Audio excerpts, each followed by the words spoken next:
मैं अभिषेक उपाध्याय आप सभी का हार्दिक आभार व्यक्त करता हूं। मेरे चैनल पे जो रीडर हैं उनका मुझे बहुत ही ज़्यादा प्यार मिल रहा है, तो उनका मैं बहुत ही आभारी हूं। और जो मेरे न्यूज़पेपर के रीडर हैं उनका भी मैं आभार व्यक्त करता हूं। आज हम पहुंचे थे ओगटी गांव जिला बागपत में पड़ता है। तो हम आए थे एक शिक्षा मित्र के घर, लेकिन हमें जो है इसी यात्रा में एक आंगनबाड़ी हैं उनसे मुलाकात हमारी हो गई। तो उनकी कुछ समस्याएं हैं वो हम जानना चाहेंगे और आप लोगों तक भी पहुंचाना चाहेंगे। और जो इस देश के और उत्तर प्रदेश के सत्ताधारी हैं उन तक भी, उनके कानों तक भी हम ये आवाज़ पहुंचाना चाहते हैं कि वाकई में ही जो शिक्षा के क्षेत्र में व्यक्ति है, चाहे वो शिक्षा मित्र हो या वो आंगनबाड़ी हो, वो सभी परेशान हैं। हमें आज एक आंगनबाड़ी मिली हैं, इनकी समस्याएं हम पूछेंगे। हमें एक बार आशा वर्कर भी मिली थी, उनकी समस्याओं को भी हमने आपको दिखाया था। तो जब यात्रा में आंगनबाड़ी कार्यकर्त्री हमें मिल गई हैं तो हम इनकी समस्याएं जानेंगे और इनकी समस्याओं को भी हम उठाएंगे। और जो सत्ताधारी हैं, जो आराम से सोते हैं और मज़े की ज़िंदगी जो बिता रहे हैं, उन तक हम ये चाहते हैं कि इनकी समस्याएं सुनी जाएं, इनके बारे में भी कुछ सोचा जाए। नमस्कार जी। नमस्कार भैया जी, आपका शुभ नाम जानना चाहेंगे? जी, मेरा नाम सुषमा है। सुषमा है। तो सुषमा जी, आप आंगनबाड़ी में कब से कार्य कर रहे हैं? जी, मेरी ज्वाइनिंग 2005 की है। 2005 की है। तो जब आप स्टार्टिंग किया था तो उस समय आपको कितनी पेमेंट मिलती थी? मात्र 1000 रुपये मिलती थी सर। 1000 रुपये काम किया, ठीक है। अब हमें ये बताइए कि आपको वेतन अब वर्तमान में कितना मिलता है? जी, केंद्र सरकार हमें देती है 4000 रुपये और जो योगी सरकार जी है, राज्य सरकार, ये 1000 रुपये देती है। कुल मात्र 1000 रुपये ही देती है बस। ओके, कुल मिला के 5000 रुपये, 5500 रुपये कुल मिलाकर इन्हें मिलता है। तो अब ये बताइए कि 5500 रुपये के बदले आपसे क्या क्या कार्य कराया जाता है, क्या क्या आपको करना पड़ता है, क्या क्या आपकी समस्याएं हैं? सर, हमारी समस्या तो बहुत है जी। काम हमसे जी एक टीचर की सैलरी का काम लिया जाता है हमसे जी। जैसे कि बीएलओ में काम करना, जिससे कि वो काम टीचरों का काम है, लेकिन हमें अदर काम दिया जाता है। बीएलओ में काम करो, केंद्र पे सुबह 8 बजे जाओ, शाम 2 बजे तक वहाँ पे बैठो, काम करो। रजिस्टरों का इतना काम है जी, एक टीचर के पास भी इतने रजिस्टर नहीं मिलेंगे जी। और मानदेय कुल 1000 रुपये, ये आप ये देख लो, राज्य सरकार जो हमें 1000 रुपये देती है उसमें आप देखो एक हर 6 महीने तो ये योजना चलाते हैं। कभी संभव योजना, कभी SMM बच्चों की जांच करना और कभी गृह भ्रमण करना। इसमें 1000 रुपये में जी पूरा दिन निकल जाता है जी। एक बच्चे के घर जाओ, उनका वजन लो, उनको जानकारी दो जी। 1000 रुपये। और जो गर्भवती महिलाएं हैं, धात्रियां हैं, उनको भी आप मिलते हैं, उनकी भी समस्याएं सुनते हैं, उनका भी निवारण करते हैं? हाँ जी, गर्भवती के तो तीसरे दिन ही जाना पड़ता है। एक कुपोषित बच्चे के घर, एक दिन अति कुपोषित के घर और गर्भवती धात्री के, सभी के घर जाके उनको जानकारी दो, जागरूक जितना कर सकते हैं। आप करते हो? हाँ जी, बिल्कुल। मतलब महीने में अगर लॉकडाउन भी है तो हमारा तो काम खत्म हुआ ही नहीं सर। हाँ, अब बात करें, ये कोरोना काल चल रहा है तो इसमें आपसे क्या क्या कार्य कराए गए? सर, कोरोना काल में हमें तो घर में बैठने भी नहीं दिया जी। हर 15 दिन तो सर्वे करके लाओ, घर घर में जाकर सभी के जुकाम खांसी किसके हुए हैं किसके नहीं, चाहे हमारा हो जाओ जी। बल्कि हमारी बहुत सी बहनों का कोरोना हुआ है सर, मृत्यु भी हुई है, लेकिन उनका कोई कहीं भी रिकॉर्ड नहीं है कि भी उनको सरकार ने कुछ दिया हो। जो आंगनबाड़ियों की कोरोना काल में मृत्यु हुई है सर्वे करते टाइम, तो उनको सरकार ने कोई मुआवजा भी नहीं दिया? नहीं जी, कोई मुआवजा नहीं, कुछ नहीं मिला। ठीक है।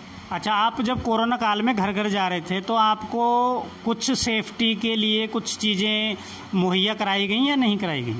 सर, एक बार ही दे देते, एक सैनिटाइज की शीशी दे दी और दस्ताने दे दी 2 जोड़ी, उसमें 1 महीना गुजार दो, खत्म हो अपने पास से लेके आओ। अरे हम अपने अधिकारियों से बताते मैम ये हमारा ये सामान खत्म हो गया जी, मास्क दिलवा दो, सैनिटाइजर। अरे इतना सामान भी हमें दिलाएंगे? ये तो अपने आप घर से ले लो। बताओ जी, 1000 रुपये में 4500 रुपये 5500 रुपये में आप हमारे घर से भी सैनिटाइज खरीदेंगे तो हम अपने बच्चों का गुजारा कैसे करेंगे सर? ये बताओ। कोई रजिस्टर नहीं, रजिस्टर हर दिन रजिस्टर, ये ऐसा रजिस्टर बना दो, दूसरा रजिस्टर बना दो, ऐसा बना दो, रजिस्टर भी नहीं मिलते सरकार से। तो हमें एक सामान नहीं मिलता, एक पेंसिल भी नहीं मिलती सर। 1900-5500 रुपये में हर तीसरे दिन तो ब्लॉक में ऑनलाइन भी रिपोर्ट दो, उनको ब्लॉक में आ जाओ, ब्लॉक में आ जाओ, उसका किराया नहीं मिलता हमें सर। कितने महीने में कितनी बार ब्लॉक बुलाया जाता है? पता नहीं सर, कोई गिनती नहीं है जी।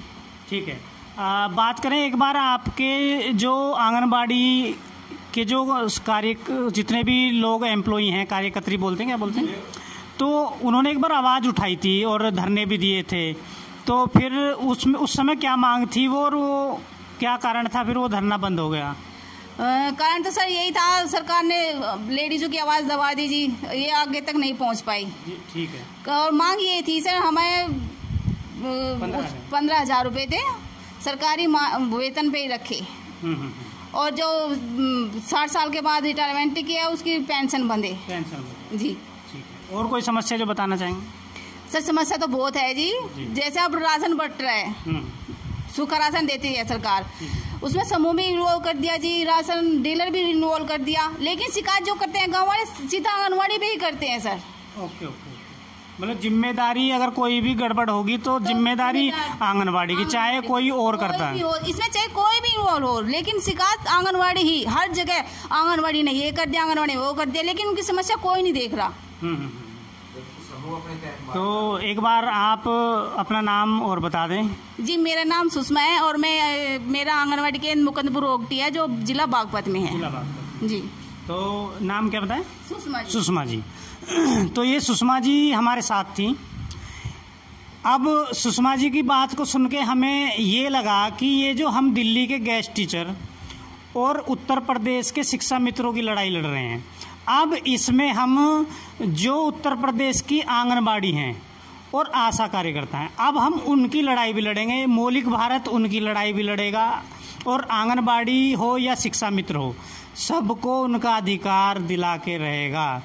आप ये बताइए, इनको 5500 रुपये मिलता है, 5500 रुपये में इनसे इतने कार्य कराए जाते हैं, करीब करीब महीने में 20-25 बार इनको ब्लॉक बुला लिया जाता है, ठीक है, उसका किराया ये अपनी जेब से देते हैं। जो इनकी सामग्री है जैसे रजिस्टर, पेन, वो भी इनको नहीं दिया जाता है, वो भी अपनी ये पॉकेट से लगाते हैं। अब बात करें कोरोना काल की। कोरोना काल में ये घर घर गए। आप ये बताइए, जो आंगनबाड़ी कोरोना से पीड़ित हो गई फील्ड में जाके और उसकी मृत्यु भी हो गई, उस आंगनबाड़ी को सरकार ने कोई मुआवजा नहीं दिया। अब उस आंगनबाड़ी के बच्चे, आप एक तरीके से कह सकते हैं कि बेसहारा हो गए, अनाथ हो गए। एक आंगनबाड़ी जिसने 1000 रुपये से अपना वेतन स्टार्ट किया, 5500 पे जाकर उसकी मृत्यु हो गई, और सरकार की तरफ से उसके परिवार को कुछ नहीं दिया गया। तो इसको मैं इस देश का दुर्भाग्य मानूं या ये मानूं कि देश विकास कर रहा है? आप सब इस बारे में ज़रूर बताएं मुझे। जो सत्ताधारी हैं वो वीआईपी कल्चर में मस्त हैं, उनको बड़ी बड़ी कोठियाँ दी गई हैं, गाड़ियाँ, नौकर चाकर और वीआईपी जेड सिक्योरिटी में रहते हैं। उनको इनके दर्द का कुछ नहीं पता है, वो अपनी मस्ती में मस्त हैं।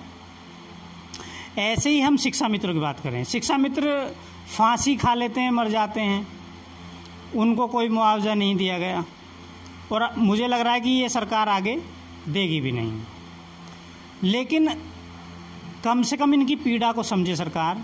अब से 6-7 महीने बाद उत्तर प्रदेश में चुनाव होगा, तो चुनाव में कहीं ना कहीं आंगनबाड़ी और शिक्षा मित्रों का भी रोल रहेगा, और जो आशा वर्कर हैं उनका भी रोल रहेगा। सरकार को ये इस बारे में सोचना चाहिए, कम से कम इनके लिए वैसे कुछ ना करें तो एक वोट बैंक समझ के ही इनके लिए कुछ अच्छा कर दे। आंगनबाड़ी कोई वोट नहीं देगा, ठीक है, तो सरकार जो इनके लिए अच्छा करेगी उसको ये लोग वोट करेंगे, क्योंकि ये भी देश के नागरिक हैं, ये भी वोट करते हैं।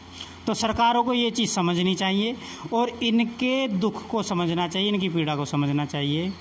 और हम ये मांग करते हैं कि एक आंगनबाड़ी को ज़्यादा नहीं, आप कम से कम 15,000 का वेतन तो आपको देना चाहिए, जितना आप इनसे कार्य करा रहे हैं। ये ज़मीनी हकीकत है। और अगर कोई गांव में दिक्कत परेशानी हो जाती है, इनके आंगनबाड़ी को लेके तो जिम्मेदारी इन्हीं की बनती है। सब अपने हाथ से, अधिकारी हो या ग्राम प्रधान हो या और समूह हो, वो अपना हाथ पल्ला झाड़ लेता है और जिम्मेदारी आ जाती है आंगनबाड़ी के ऊपर। पूरा पूरा दिन ये लगे रहते हैं।